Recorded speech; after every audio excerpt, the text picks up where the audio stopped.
Vice President Kamala Harris facing backlash for her ridiculous argument against voter ID laws by claiming rural Americans can't photocopy their IDs.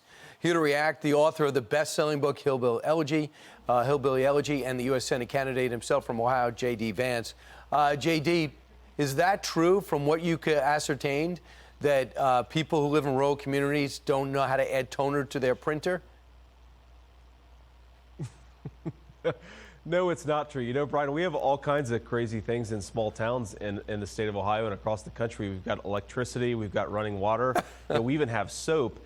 And it's amazing that the Vice President of the United States thinks that people can't make photocopies in rural communities. I mean, it's like she thinks that if you go to a small town in this country, you've got the Tractor Supply store, you've got the guys with the dueling banjos, and there's nothing else there. And of course, that's ridiculous. And anybody who lives in these communities or spent time in them knows that.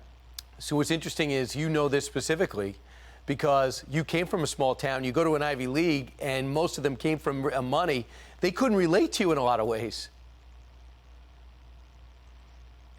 Yeah, that's exactly right. I think that Kamala Harris, like a lot of folks who come from our elite class, they have this stereotype of small town America that it's all backwards, that people don't have the basic things that they need. But look, if you talk to people, you talk to Ohioans, or you just read a poll, you find out that rural Americans are actually strongly in favor of voter ID. So I think that the Kamala Harrises of the world should leave their condescension to their staffers and actually listen to what their constituents are saying, because those people are saying, we actually want voter ID, we want safe and secure elections. Let us figure out how to accomplish that. Right. It's an insult to say people in the inner city don't have IDs and people on the out in rural communities can't get a printer.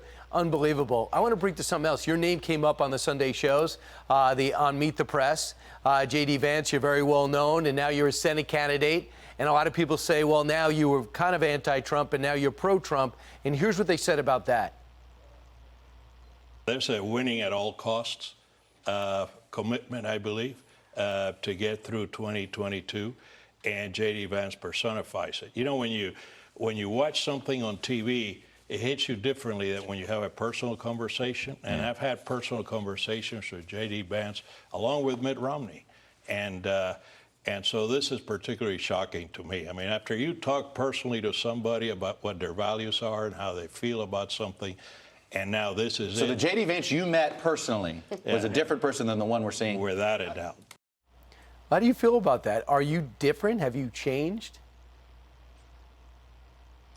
No, the only thing that I've changed on is that I think that Trump did a good job in office, and I recognize that the media attacks anybody, whether it's President Trump or supporters, for actually acknowledging that some good things happened over the last few years. So no, I'm not interested in playing the media parlor game where I just beat up on other Republicans. I care about these values. I care about ensuring that conservative values find expression in the U.S. Senate. And I think, frankly, the media is attacking me nonstop because they recognize that I'm not part of their team, and I don't want to be part of their team. You know, Brian, if folks are interested in helping us out, please go to jdvance.com, because if you look at this race, no person running for the Senate in this country is being as attacked by the media as I am. And I take that as a badge of honor. It shows that they're afraid.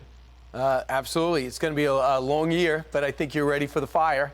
You've done it your whole life. You defied the odds. J.D. Vance, thanks so much.